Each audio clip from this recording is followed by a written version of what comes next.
Hi, I'm Bree Hayes. And I'm Cooper Steuven. And this is Small Town TV. Before we get started with this episode's lineup of stories, we'd like to take a moment to thank everyone for supporting the channel in these first few episodes. The Brick A staff appreciates everyone subscribing to the channel and watching the episodes. And to show our appreciation for y'all, we'll be hosting a little giveaway here on the channel. We're currently just short of 100 subscribers, so if you haven't already, go ahead and tap the subscribe button below this video, and while you're down there, leave a comment sharing your thoughts about the episode. Because when we reach 100 subscribers, we'll be giving away a Scooters gift card to one random commenter on this very episode. And thank you all for watching. Now let's get into it. For our first story, reporter Julia Means talks with junior Weston Irwin about his recent physical progress. They discuss his condition and how he has adapted and learned to continue his hobbies 2 years after his life was flipped upside down. In 2021, Weston Irwin was caught in a motocross accident, but that does not stop him from pursuing it 2 years later, as it continues to be one of his favorite hobbies. I kind of just have to learn to adapt, so it's not like I can still do them, but just in a different way. My local, like my neighborhood, my friends rode, they rode around, and I had a little pit bike, and then I finally convinced my parents after 1 year asking to be able to ride a bike, and they did, and I rode for a week and broke my ankle. The new car I got, and it's my dream car. I got hand controls in it installed this weekend, and also going for a little ride. I went to my friend's house and we rode last weekend, Will McNew. Throughout the past years, Weston and his parents have had support along the way. Through physical therapy, Weston has been able to work towards pursuing his passions once again. Yeah. Weston spent 10 months in pretty heavy rehab. And he went to therapy 6 days a week. 2 to 5 hours a day. Yeah, so sometimes 2 sessions a day, plus a regular PT as well on top of that. So that was another 2 hours. Yeah, so there were certain days that he would be doing 6 hours a day in therapy. So he spent a lot of time at therapy.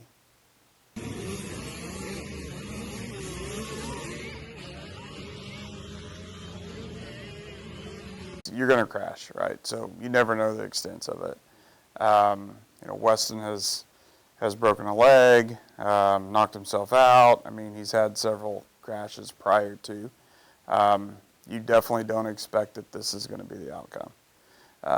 So most of the time it's, hey, I knocked myself out. I wake up, I'm okay. So going up to that, I was good. He was laying there, he was talking until he says, I can't feel my legs. At that point, it's probably beyond words of the emotion side of that. The accident happened right in front of me. So when he went down, I went down to the fence to be up closer. And as I'm asking, is he okay? Because I see him move his arm, so I actually thought he was fine. Maybe just got the wind knocked out of him. When they didn't answer me right away, I jumped over the fence because it was just, the hill was right in front of me. And one of the guys turned around and they go, he goes, are you mom? And I said, yes. And he told me to tell you he's fine. That's when I had asked him, what happened? This is your favorite jump. And he's never wrecked on that jump. And that's when he looked at me and he goes, I looked up and I was not going to hurt anybody. He goes, I let off the gas and hit the back brake. This is reporter Julia Means with videographer Cooper Steuven and editor Bree Hayes. It's truly incredible how much progress he's made. Yeah, he's come a long way. For our next story, some high school students have taken extra steps towards their future careers in a class where they involve themselves with internships that help prepare them for their future. Alex Casada and Caleb Nolenberg have more. With experience being a requirement for many jobs, participating in internships has become a desire for some students. Many career paths have internships that can help prepare people for their future. 2 students have taken that step their senior year with a new class, Career Exploration Internship, where the students go out and find internships to help them in the long run. We talked to senior Peyton Holder, who is currently interning at the First Baptist Church, about difficulties finding internships. I think that it's hard finding something that's applicable. My first semester, I want to do law when I grow up, and my first semester, it's really hard to find a job in law if you're not 18 because of the documents and stuff. And a lot of it is sensitive information that people aren't allowed to know within cases, so. The class starts with the students emailing a job to see if there's any internship opportunities. Once the internship has been approved, they go through a process of signing papers. Once it is all done, they finally get to start their internship. We spoke to Brianna Latimer, the only other student in the class, about how the internship has helped her. So I thought floral design was kind of cool, and When I kind of came here, I didn't really know what I wanted to do, but now I think it's a serious possibility for me in the future. I'm Alice Quesada with videographer Caleb Nollenberg for Small Town TV. It's amazing what some students do to prepare for their future. Moving on, lunch ladies are often unappreciated for their efforts, and the many things they do for students can sometimes go unnoticed. In our next story, we cover Tammy Stevens and her coworkers as they feed students and tell us all about their job. Devin Carroll and Annabelle Smith have the story. This is Annabelle Smith with videographer Devin Carroll talking with the lunch ladies about their experience and what they do for us. Jake started calling me Nana, so all the kids call me Nana. Most generally, everyone treats me nice. They do. There's some that actually I was asked if I would like this job and I took it because I love being with all the kids. And I've done this for 10 years. I do work here in the lunchroom, wipe tables, make sure the kids behave. They needed a kitchen manager because our last one left, so they gave it to me. Because I've been here for over 8 years and I knew almost the whole job. At first, I took this job so I could be at home with my kids since I'm a single mom. So this job was perfect. I was off when they were off of school and home with them during the summer, so it was perfect for me.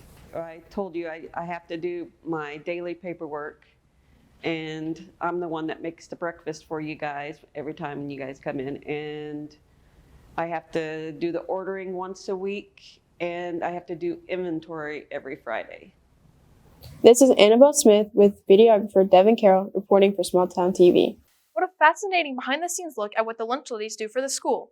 A new segment of Quick Break is on the menu next. And this episode's host, Cody Wilson, has cooked up a special interview show for y'all. Take it away.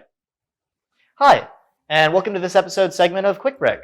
Today we're going to be doing kind of a little like cooking interview kind of thing. I've got here Aspen, Magruder. Yep. She's a Junior. Awesome. And we're going to be making Rice Krispie treats. Let's get into it. So we got our ingredients over here. I think the first thing we got to do, coming over here to our little recipe card. We'll set that there. Perfect. So while we kind of get started, Aspen, tell us about some of the activities that you kind of do throughout the high school. So a couple of things I do is I cheer, which is actually a first-time experience for me. Like, I have never cheered before, and I just decided to try out last year, and that was great. I don't really know why I decided to like try out, but I just did because some of my friends did it, and I'd never cheered before, but I'd thought about cheering when I was like a little kid, so I wanted to make little Aspen happy. You're also the head of the yearbook, right? I am, yeah. Or the co-editor. Yeah, so I'm actually assistant editor this year. Jackson is editor-in-chief, but I really enjoy being the editor and helping out with that. I do more of the design elements when it comes to the yearbook. Another one of my big hobbies is music, and that's an in-school and outside of school thing for me. So like when I'm in school, I am part of Take Two, which is our show choir. It's really cool. All right. All right, let's... Ooh. Okay. Yeah. Then there we go. We did it. Awesome. So, as we kind of like wind down to like the end of this this segment and everything, are there any other kind of like final thoughts? I would just say be involved in everything you can be involved in. Like, I never expected myself to play soccer when I came into high school, and I ended up playing soccer. And don't get me wrong, I was terrible at soccer, and I did not like playing soccer. But that being said, I made so many friends and so many connections, and connections are what's gonna get you so far in life. And so just put yourself out there and see where it goes. Oh, heck yeah. Absolutely. Cheers. All right. Hey! That's pretty good. Solid 8 out of 10. All right. And there we go. Thank you for watching this segment of Quick Break. And back to you guys. Thanks, Cody. For our next story, let's join Lucian Newcomb and Hayden Blair as they meet up with students in the after-school weights program who are always looking for that extra pump in their life. In 2015, new physical education teacher Jason Fulbeck began offering an after-school weights program. The after-school weights program has become so popular that some students, such as sophomore Brady Green, attend every day. It's really important to me because I'm not allowed to drive to any gyms in town. So it's really nice to get out of my ACE and just come down here and be able to work out with my friends. Obviously, the weights class, you get the gym credit, but it's really nice to be able to work out during school. And with after school weights, if you're in football, they give you football points. I'm in much better health than I was last year before I did after school weights, and I'm able to lift more. When Green attends, he either goes alone or with sophomore Emmett Brown and juniors Jeremiah Schaefer and Cooper J.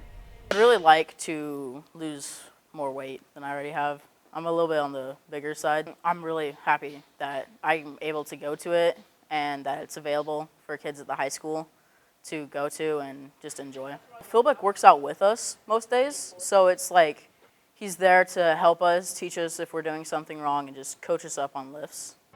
This is reporter Hayden Blair with videographers Devin Carroll, Annabelle Smith, and Lucian Newcomb. Looks like they're putting in a lot of work over there. We finished our show off today with reporters Autumn Galgon and River Bills hanging out in the library with our favorite cute and cuddly friend Pearl. Therapy dog Pearl, who is often seen in the library, has had an impact on the students of Augusta High School. We talk with Pearl's owner, librarian Casey Penner, about how she thinks Pearl affects the students. Mostly positive, a little bit of the humoring you, like, okay, sure, yeah. And students, no resistance. They're like, that's awesome. What do we got to do? What do we need to sign a petition? And so immediate positivity from kids. And I kind of had to be like, well, we have to make sure we do this right. So we're not ready there yet. But surprisingly, not too much. Well, now that she's kind of settled into her role and kids know she's here, when I'm here with her, there's a little extra work, like I have to take her out and whatnot. But in general, it's not too much different. So that's been a relief because I was worried she would take up a lot of my time and I wouldn't get as much other stuff done. But it's been a pretty smooth addition to have her in here with me. And she just kind of roams on her own and greets people. And at this point, everyone seems pleased with that. Next, we talked to Harley Williams about how she thinks Pearl has affected her normal school day. Positively, because I'm always excited to go to the library for lunch now because I always get to see Pearl. You know, everyone's just excited to see her. This is reporter Autumn Galgon and River Bills for Small Town TV. Aw, so cute. Thanks, Pearl. Well, that's it for this episode, but before we go, Don't forget to subscribe to the channel for more episodes. and make sure you leave a comment down below to enter the giveaway. We'll see you all next month with another episode. And thank you for watching Small Town TV.